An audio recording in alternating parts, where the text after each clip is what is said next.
Hello students, AC सर्किटના આ સેશનની અંદર આપણે એસી પેરેલલ સર્કિટ સોલ્વ કરવા માટેની સેકન્ડ મેથડ એડમિટન્સ મેથડ જોવાની છે. એડમિટન્સ મેથડ સમજતા પહેલા આપણે 2 થી 3 ટર્મ્સ વિશે સમજવું પડશે કે અત્યાર સુધી આપણે ઇમ્પિડન્સ ની વાતો કરી. હવે આપણે એડમિટન્સ ની મદદથી પેરેલલ સર્કિટને સોલ્વ કરવાની છે. તો એડમિટન્સ એટલે શું એ જોઈએ. પહેલા એડમિટન્સ એટલે ઇમ્પિડન્સના વ્યસ્ત પ્રમાણને એડમિટન્સ તરીકે ઓળખવામાં આવે છે.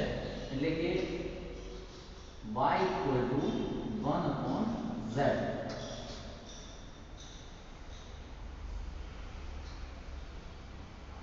જ્યાં y ને એડમિટન્સ થી દર્શાવવામાં આવે છે અને z એટલે તો આપ સૌ જાણો છો આને ઇમ્પિડન્સ તરીકે ઓળખવામાં આવે છે. ઇમ્પિડન્સના વ્યસ્ત પ્રમાણને એડમિટન્સ તરીકે ઓળખવામાં આવે છે. તેનો એકમ મહો છે. મો ઇમ્પિડન્સને આપણે ઓહમ વડે દર્શાવીએ છીએ. તો આનું વ્યસ્ત પ્રમાણ એટલે કે મો, આની સંજ્ઞા જ્યારે ઇમ્પિડન્સની આ પ્રમાણે હોય છે. પ્લસ એડમિટન્સના ઇમ્પિડન્સના બે કમ્પોનન્ટ હતા. કયા કયા? R અને X. તો એડમિટન્સના પણ અમુક કમ્પોનન્ટ હશે કે જે કમ્પોનન્ટને આપણે કન્ડક્ટન્સ તરીકે ઓળખીએ છીએ અને તેને G વડે દર્શાવવામાં આવે છે. R અને આનું કન્ડક્ટન્સ G.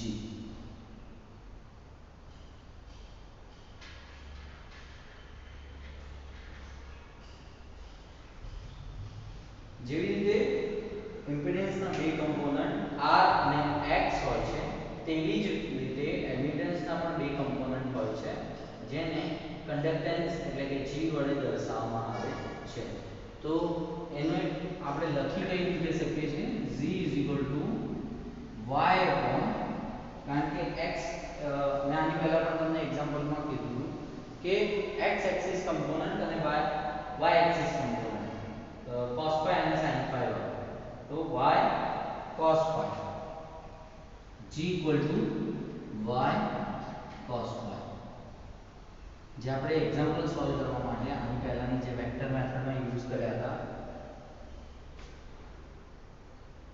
એના ફેઝર x એક્સિસ સાથે cos phi અને y એક્સિસ સાથે sin phi. એ પ્રમાણે કન્ડક્ટન્સ ના પણ component G y cos phi અને y તો તમને ખ્યાલ છે y એટલે કે 1/z, cos phi એટલે r/z. સિમ્પલ. y એટલે કે ઇમ્પિડન્સ નું વ્યસ્ત પ્રમાણ 1/z અને cos phi બરાબર r/z એટલે કે r/z સ્ક્વેર. r/z square. આને ફર્ધર સિમ્પ્લિફાઈડ કરો તો z બરાબર તમને ખ્યાલ છે કે z શું થાય? r square plus x square. ઠીક છે. તો આ રીતે તમે કહી શકો કે y ના કમ્પોનન્ટ આ રીતે આપણે એક્સેસ કરી શકીએ છીએ. સેમ આ તો મેં cos phi કમ્પોનન્ટ વિશેની માહિતી આપી. સેમ આ રીતે sin phi કમ્પોનન્ટ લઈએ તો એને b y sin phi. હવે આને કન્ડક્ટન્સ કહેવાય તો આને સસેપ્ટન્સ કહેવાય. સસેપ્ટન્સ b. ખ્યાલ y 1/z. હવે sin phi છે તો sin phi બરાબર x/z. તો x/z square under root of r square plus x square. આ ટર્મ સમજવી જરૂરી છે તો જ આના પછીની એડમિટન્સ મેથડ તમને ખ્યાલ આવશે. એટલે કે ટોટલ જો y ના બે કમ્પોનન્ટ આપણે ગણીએ તો y બરાબર under root of g square plus B square. Conductance અને સસેપ્ટન્સ. આ એડમિટન્સ મેથડ માટે જે એડમિટન્સ આપણે ફાઇન્ડ આઉટ કરીએ છીએ તેને સોલ્વ કરવાના ટર્મ્સ હતા. એક વખત ટ્રીક ફરીથી જોઈ લઈએ.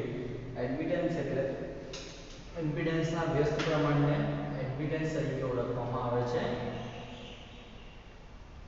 તેને મો વડે દર્શાવીએ છીએ અને તેની સંજ્ઞા ઓમ કરતા દિવસ એટલે ઘડી હોય છે.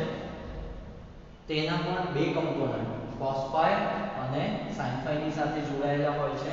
જેમ ઇમ્પિડન્સના બે કમ્પોનન્ટ હોય છે એ પ્રમાણે તો conductance is equals to y cos phi.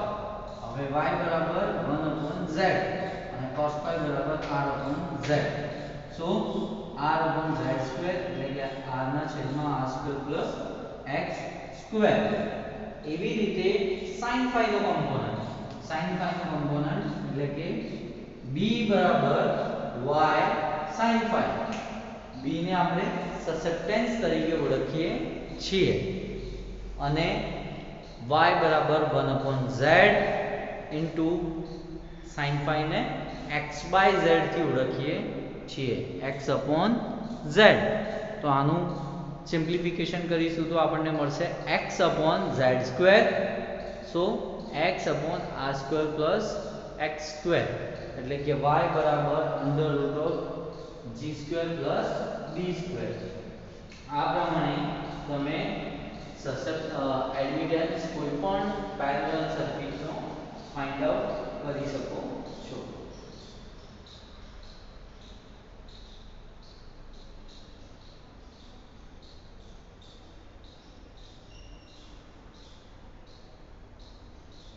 હવે તેના માટે એક એક્ઝામ્પલ જોઈશું જેથી તમને એડમિટન્સ મેથડ બ્રોડલી ખ્યાલ આવશે, જે આના પહેલાના ઉદાહરણ માટે જ આપણે જોઈ હતી. એક્ઝામ્પલ 3.1 તમારી બુકમાં પણ મેન્શન હશે, જે જીટીમાં પૂછાયેલું છે. એક્ચ્યુઅલી એની અંદર પેરેલલ સર્કિટ કઈ રીતે સોલ્વ કરી એના બધા જ એક્ઝામ્પલ્સ આપેલા છે. જેમ કે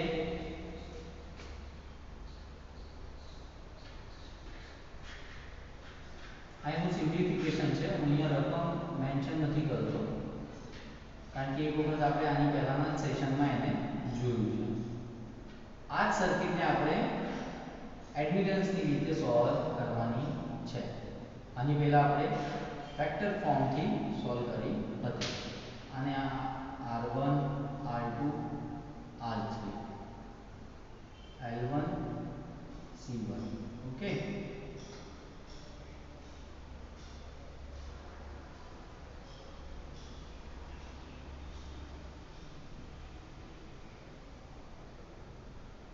$230 frequency is 50 Hz. Voltage applied between this circuit. So total current I1, I2 and I3. આ સર્કિટને આપણે સેમ એડમિટન્સ મેથડથી ટોટલ કરંટ અને ટોટલ પાવર ફેક્ટર શોધવાનો છે. Total current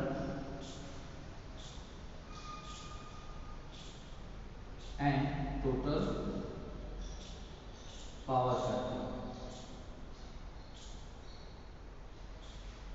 by using admittance method. તો આની વેલ્યુઝ પણ છે. R1 બરાબર 10 ઓહ્મ એ પણ લખી લો. R1 બરાબર 10 ઓહ્મ, R2 બરાબર 50 અને R3 બરાબર 60.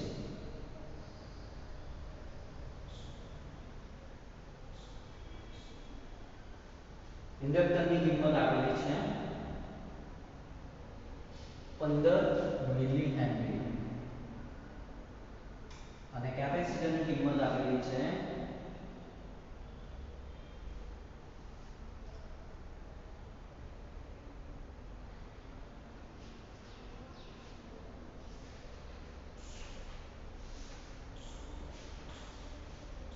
200 માઇક્રો ફેરાડ. 150 અને 200 માઇક્રોફેરાડ. તો આને સોલ્વ કરો. તો પ્રથમ જે સર્કિટ છે એટલે કે પ્રથમ બ્રાન્ચ માટે ફોર સોલ્યુશન કરીને આપણે લખવાનું ફોર ફર્સ્ટ બ્રાન્ચ.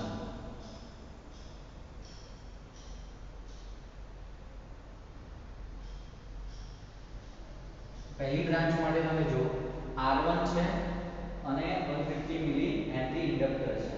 તો R1 બરાબર જે પણ છે આપણી પાસે એની કિંમત લખો. R1 બરાબર 10 ઓહ્મ, L1 બરાબર x 2 pi fl એટલે કે 2 3.14 50 હર્ટ્ઝ ને ઇન્ડક્ટરની વેલ્યુ 150 મિલી હેનરી છે તો 0.15 એટલે ટોટલ તમને ઇન્ડક્ટરની વેલ્યુ XL1 તમને આની અંદર મળી જશે. આઈ થિંક સો 47.1 ઓહ્મ હતી આની પહેલાના એક્ઝામ્પલમાં આપણે સોલ્વ કર્યું. ઓકે, હવે તમારે એડમિટન્સની રીતે શોધવાની છે ને. તો એડમિટન્સ માટે G1 બરાબર શું હતું? R1 upon under root of R square plus X1 square.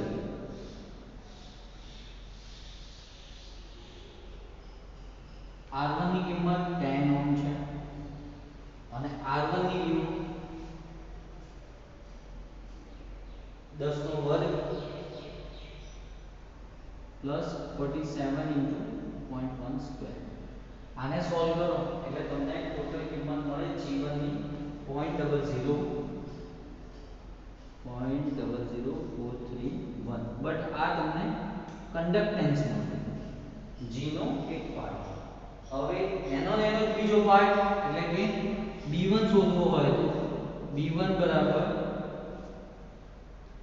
R1 upon R1 square plus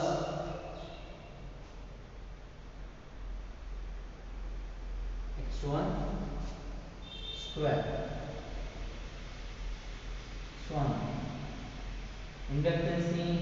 inductive રિએક્ટન્સની કિંમત કેટલી હતી આપણે શોધી હતી કે 47.1 ohm upon 10 square plus 47.1 square. આને સોલ્વ કરો તો તમને સસેપ્ટન્સની કિંમત મળી જાય જે આવશે 0.0203.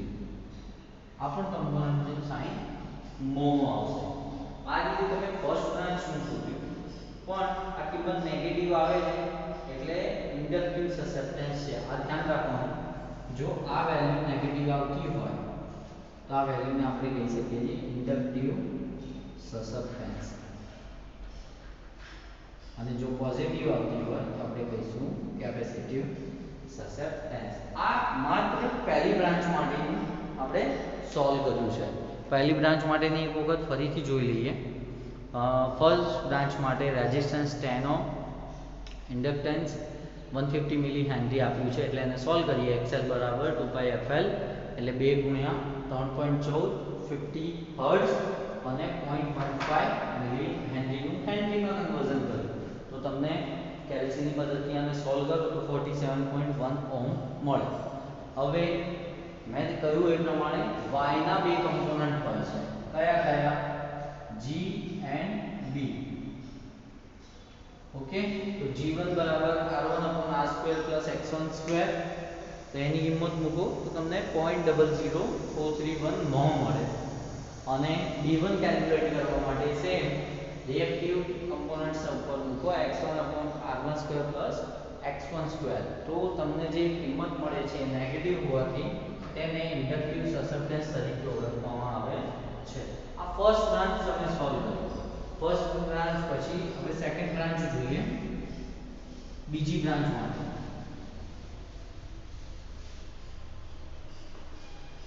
સેકન્ડ બ્રાન્ચમાં પણ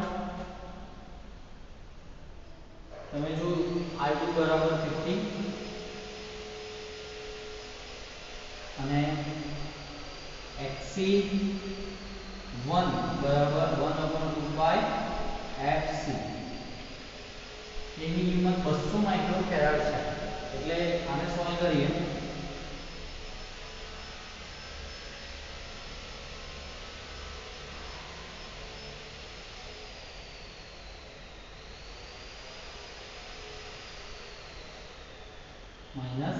-6 ઓકે હવે જોઈએ તો R2 equals to G2 માટે G2 બરાબર R2 square upon R2 square plus XC2 square તો R2 ની કિંમત કેટલી છે આપણી પાસે 50 square upon 50 square plus x2 ની કિંમત આને સોલ્વ બે કરી હોય આપણે તો આપણને મળે છે ટોટલ 15.91 ઓહમ ઓકે તો 15.91 સ્ક્વેર આને ફર્ધર સોલ્વ કરો 1 તો 50 આનાથી કેન્સલ થઈ જશે 1 બાય 15.91 નો સ્ક્વેર સોલ્વ કરો તમે સોરી R2 upon એટલે 150 આના કેન્સલ થશે અને 1 by 50 plus 15.91 નો વર્ગ એને સોલ્વ કરીએ તો 0.01816 આ G2 મળ્યો આપણને સેમ આ રીતે B2 ફાઇન્ડ આઉટ કરો તો B2 માટે થશે XC2 square upon R square R2 square plus XC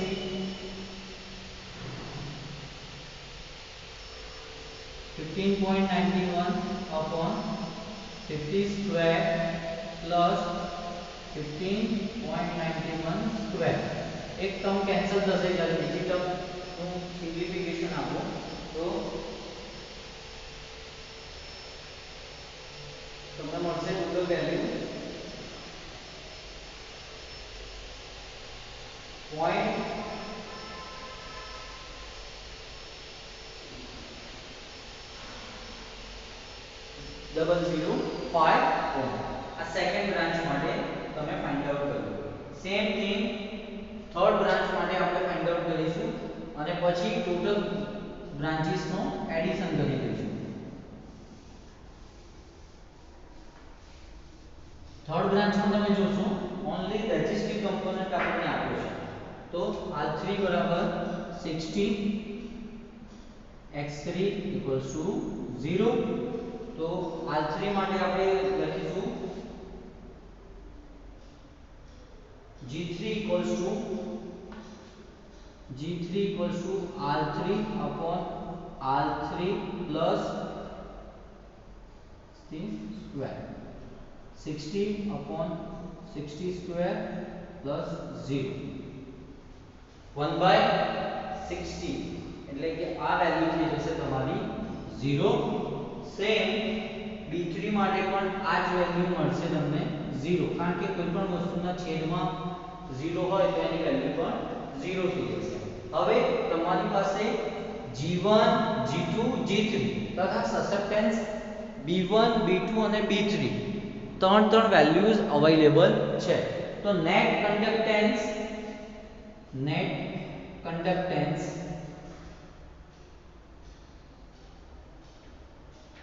G equals to G1 plus G2 plus G3 net susceptance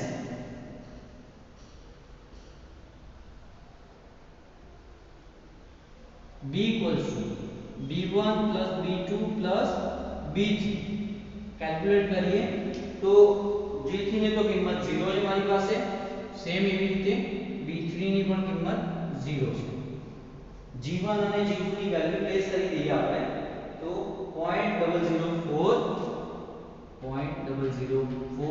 plus 0.018 એટલે કે ટોટલ કન્ડક્ટન્સ ની વેલ્યુ મળશે મને 0.039 મહો જ્યારે સેમ રીતે સસેપ્ટન્સ માટે પણ વેલ્યુ મૂકીએ -2.03 -0.0203 પ્લસ 0.005 તો આની ટોટલ નેટ સસેપ્ટન્સ ની કિંમત થઈ જશે -0.014 mho. આ ટોટલ વેલ્યુ તમે G અને B ની શોધી. હવે ટોટલ વેલ્યુ ફાઇન્ડ આઉટ થયા પછી એડમિટન્સ શોધવા માટે y √g² + b² 0.039 square plus minus 0.014 square. આનું સોલ્યુશન આપો સિમ્પ્લિફાઈડ વે માં તો તમને મળે 0.041 y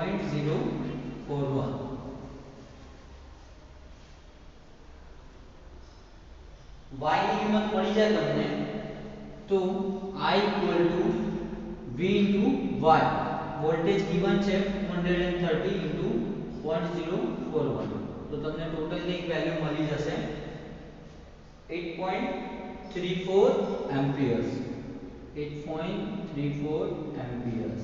આ ટોટલ બ્રાન્ચ નો કરંટ તમને એડમિટન્સ ની મેથડ થી તમે સોલ્વ કરો. જ્યારે તમારે પાવર ફેક્ટર શોધવો હોય તો cos phi બરાબર g by y. હવે g ની વેલ્યુ તો આપણે શોધી હતી હમણાં. g ની ટોટલ વેલ્યુ કેટલી છે? -0.039 upon y. તો y ની કેટલી કિંમત મૂકવાની? y ની જે ટોટલ વેલ્યુ આવી હોય તમારી પાસે 0.041. આને સોલ્વ કરો તો આને જ્યારે સોલ્વ કરશો તો તમને એંગલ નેગેટિવ માં મળશે -0.9374. સર્કિટમાં ઇન્ડક્ટન્સ અવેલેબલ છે અને આની વેલ્યુ નેગેટિવ આવી છે તો પાવર ફેક્ટર કેવો હશે? લેગિંગ હશે. આ રીતે આપણે એડમિટન્સની મેથડને સોલ્વ કરી શકીએ છીએ. સૌથી પહેલા ટોટલ વેલ્યુ જે બી ડિસ્ક્રાઇબ કરી હોય તો તેની મદદથી તમે એડમિટન્સના બે કમ્પોનન્ટ કન્ડક્ટન્સ અને સસેપ્ટન્સ ડિફરન્શિએટ કરી લો. G1 G2 G3 B1 B2 B3 એનું સમેશન કરો અને y ને ફાઇન્ડ આઉટ કરો. y g² + b² એટલે તમને y ની કિંમત મળશે એડમિટન્સની. ટોટલ કરંટ શોધવો હોય તો I v into y. આ ધ્યાન રાખજો પેરેલલ સર્કિટ માટે. ત્યારબાદ ટોટલ કરંટ મળી ગયો અને cos phi પેરેલલ સર્કિટમાં g upon y. આ રીતે તમે એડમિટન્સ મેથડની મદદથી પેરેલલ સર્કિટ સોલ્વ કરી શકો છો. ઘણી ફેમસ મેથડ છે અને આની મદદથી જ પેરેલલ સર્કિટને સોલ્વ કરવામાં આવે છે. It is much easier method. આ સેશન માટે આટલું જ. Thank you.